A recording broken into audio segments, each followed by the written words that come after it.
to another episode of From the Beginning here on Heavenward Thinking. Last week we kicked off our journey through the book of Numbers. This week we are looking at Numbers chapter 2, so I'll read it and we'll get right into this week's discussion.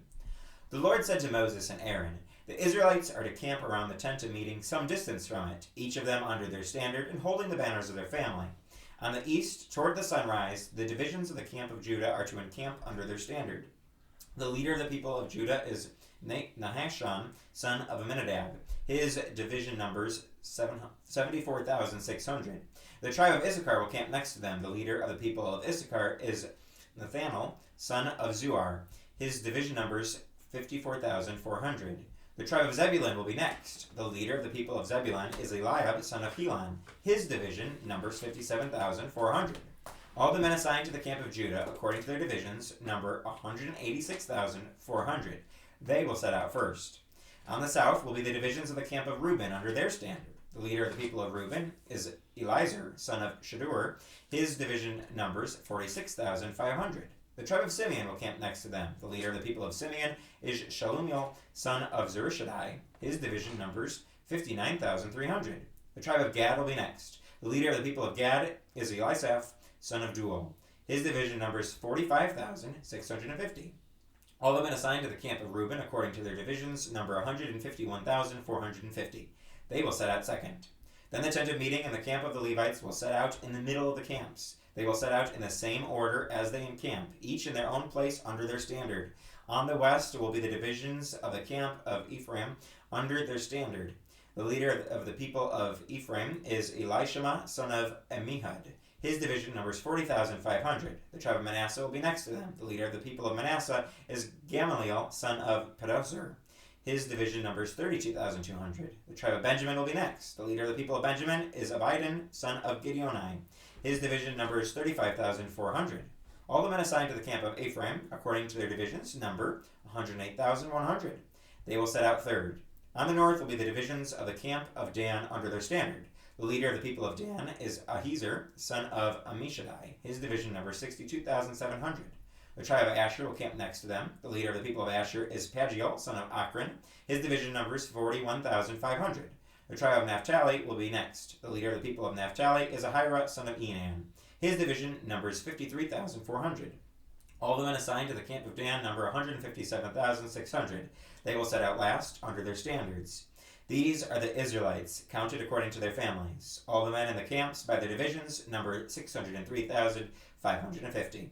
The Levites, however, were not counted along with the other Israelites as the Lord commanded Moses. So, the Israelites did everything the Lord commanded Moses. That is the way they encamped under their standards, and that is the way they set out, each of them with their clan and family.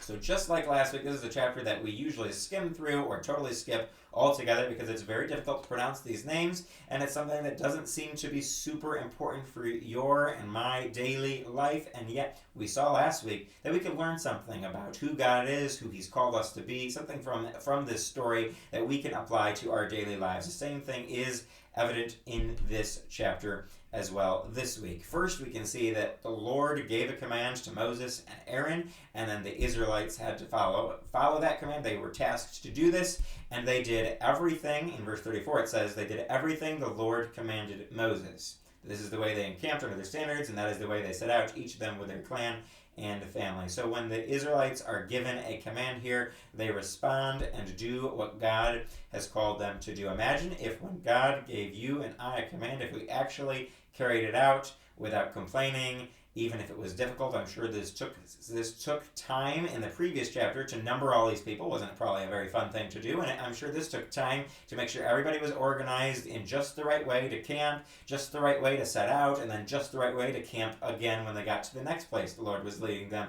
It wouldn't be a really fun thing to do, and most of us would just go, why does it really matter? Why can't the Israelites just camp however they are going to camp? They're going to move out eventually anyways. Does it really matter? Why would God give them these specific instructions? And yet, even though we are not told the exact reason why God is having them do this, we see that God is having them do this, and there has to be a reason and a purpose. So when we in our lives are tasked to do something, when God tells us whether through his word or whether when we're praying about something, when he tells us to do something and we go, well, that doesn't make much sense. I don't see why I need to do it. It doesn't seem like God should really care. Why does he care about these little details in my life? It doesn't seem to be that important. Well, God cares very, very, very much about the details, and so we should too, and we should do what he asks us to do. In a more general sense, this chapter really shows us that God cares about those specific details.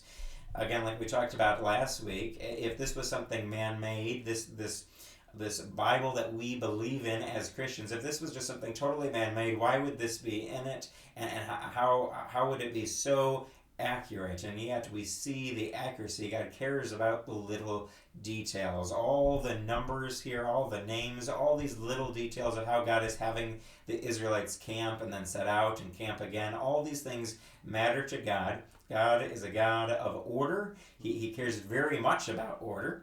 We see that in the New Testament as well, with instructions to the churches that God is a God of order. He's not a God of chaos. He's a God who orders things. He orders his creation. He sets laws. He sets commands. He sets all the little details. What an amazing God that we serve. And if we read a chapter like this and we just see, wow, it's really boring, well, then we're missing out on the detail-orientedness of our awesome Creator, the God who cares very much about these small, seemingly unimportant to us details, cares just as much about the small, seemingly unimportant details of your life, of my life, of the little things that are going on in our lives that we think aren't that important, are super important, and God cares about them, and He wants to be a part of our lives. He wants to be the central part of our lives and to order our lives in such a way that brings him glory.